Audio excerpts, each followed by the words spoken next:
সদ্গ্রন্থ পাঠ পাঠ করছিলাম শ্রী সত্যেন্দ্রনাথ মজুমদারের বিবেকানন্দ চরিত।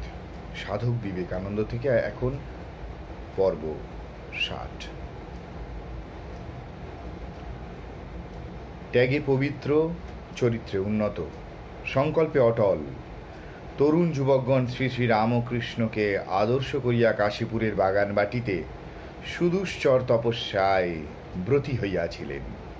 শ্রী শ্রী রামকৃষ্ণের সেবা উপলক্ষে গৃহ পরিজন ত্যাগী বালকগণ একত্র বসবাসের ফলে এক অপরূপ আধ্যাত্মিক প্রেম সম্বন্ধে পরস্পরের সহিত আবদ্ধ হইয়া পড়িলেন। এইখানেই ভাবি রামকৃষ্ণ সংঘের পত্তন হইল। এই সময় একদিন শ্রী রামকৃষ্ণ তাহার কুমার শিষ্যদিগকে সন্ন্যাস দিবার সংকল্প করিলেন।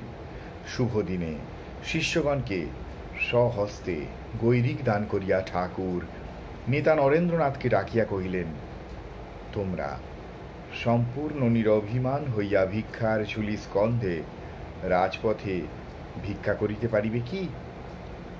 তাহারা শ্রীগুরুর আদেশে তৎক্ষণাৎ ভিক্ষায় বহির্গত হইলেন এবং ভিক্ষা লব্ধ দ্রব্যাদি রন্ধন করিয়া ঠাকুরের সম্মুখে আনয়ন করিয়া প্রসাদ গ্রহণ করিলেন। সেদিন ঠাকুরের কি আনন্দ! উচ্চশিক্ষা ও আভিজাত্যের গৌরব বুদ্ধি বর্জিত বাল সন্ন্যাসীগণের তীব্র বৈরাগ্য দর্শনে ঠাকুর আনন্দে আত্মহারা হইলেন। সন্ন্যাস গ্রহণের পর অতীত যুগের যুগপ্রবর্তক সন্ন্যাসীদের জীবন ও উপদেশ আলোচনায় নরেন্দ্রের লক্ষ্য হইয়া উঠিল।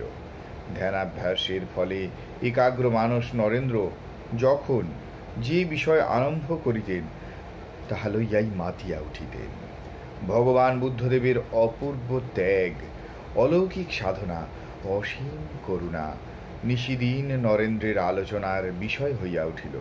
জন্ম, জরা, দুঃখ, ব্যাধির নির্মম পেশনে প্রবৃত্তি তাড়িত জীবকুলের কাতর হাহাকারে করুণা বিগলিত রাজপুত্রের বিশাল হৃদয়ের বেদনা বর্ণনা করিতে করিতে নরেন্দ্রের চক্ষে জল আসিত। বুদ্ধদেবের ধ্যানে বিভোর নরেন্দ্রনাথ গোপনে দুইজন গুরুভ্রাতাকে সঙ্গে লইয়া বুদ্ধ গয়ায় যাইবার জন্য প্রস্তুত হইলেন।